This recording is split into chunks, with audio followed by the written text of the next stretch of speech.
Hello বন্ধুরা, আমি মিতালি চলে এসেছি মিতালির রান্নাঘরে। আজকে আমি আপনাদের জন্য নিয়ে এসেছি একটি মাছের রেসিপি।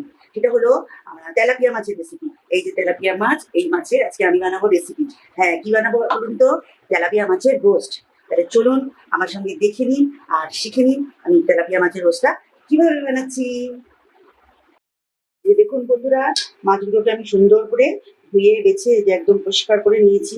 এবার এই মাছগুলোকে রোস্ট করার জন্য যে পদ্ধতিটা আমাকে ইউজ করতে হবে সেটা হলো, এই যে মাছগুলো আছে, মাছগুলোকে আমি টাওয়াল তার মধ্যে শুয়ে দিচ্ছি মাছটাকে, যাতে মাছের জলটা একদমই না থাকে গায়ের মধ্যে। তারপর এই যে মাছটাকে এই ছুরি দিয়ে বা আপনারা বটি দিয়ে এভাবেই পারেন, এইভাবে একদম মানে গায়ে গায়ে গায়ে গায়ে ঠিক এইভাবে মিহি করে করে মাছের গাটাকে চিড়ে চিড়ে দেবো। দেখতে পাচ্ছেন আপনারা? এই যে দেখুন, দেখেছেন বন্ধুরা কিভাবে এই যে চিড়েছি? এইভাবে সবটাই মাছটাকে চিড়ে নিতে হবে। অপোজিট সাইডটাও, মানে উল্টো দিকটাও এইভাবে একদম সুন্দর করে চিড়ে চিড়ে নিতে হবে। তো আমি এইভাবে সবগুলো মাছকে চিড়ে নেব। দেখেছেন? এতে করে মাছের গায়ের ভেতরে মশলাগুলো খুব সুন্দর ঢুকে যাবে। যে মশলাটা আমি তৈরি করব, সেই মশলাটা তৈরি করার জন্য আমি নিচ্ছি 2 চামচ বেসন। এবার নিয়ে নিচ্ছি এখানে লঙ্কার বাটা, এখানে একটা শুকনো লঙ্কা বাটা আছে এখানে 1 চা চামচের মতো। আর আমি নিয়ে নিচ্ছি নুন, নুন 1 চামচের মতো, প্লেন যে আমাদের সাধারণ চামচ হয় সেই চামচের মতো। আর এখানে আমি ব্যবহার করছি 2-3 চামচ আদা বাটা। আদা, এখানে আমার আদা, রসুন আর একটু লাল লঙ্কাগুলো যে হয়, কাঁচা লঙ্কার লাল লঙ্কা, সেই লঙ্কাগুলো আমি একসাথে এর মধ্যে বেটে রেখেছি। আর এর মধ্যে দিয়ে দিচ্ছি, এই হলো একটা স্পেশাল মশলা, মানে এটা আচার, এটা আমার হোমমেড আচার আছে, এই আচার আর আচারের তেলটা আমি এর মধ্যে অ্যাড করে দিচ্ছি। দিয়ে এগুলো সব একসাথে ভালো করে একটু পেস্ট করে নেব। মশলাটা পেস্ট হয়ে গেছে, এবার একটু হলুদ দিয়ে দিচ্ছি, হলুদ দিয়ে আবারও একটু মিক্সিটা আমি চালিয়ে নিচ্ছি। আমার মশলাটা বাটা হয়ে গেছে, একদম রেডি। এরপর আমি এই মাছগুলোর মধ্যে এই মশলাগুলোকে মাখিয়ে নিচ্ছি। এগুলো নিয়ে নিয়েছি, এবার এই মিক্সি থেকে মশলাটা বার করে এর মধ্যে দিচ্ছি ঢেলে।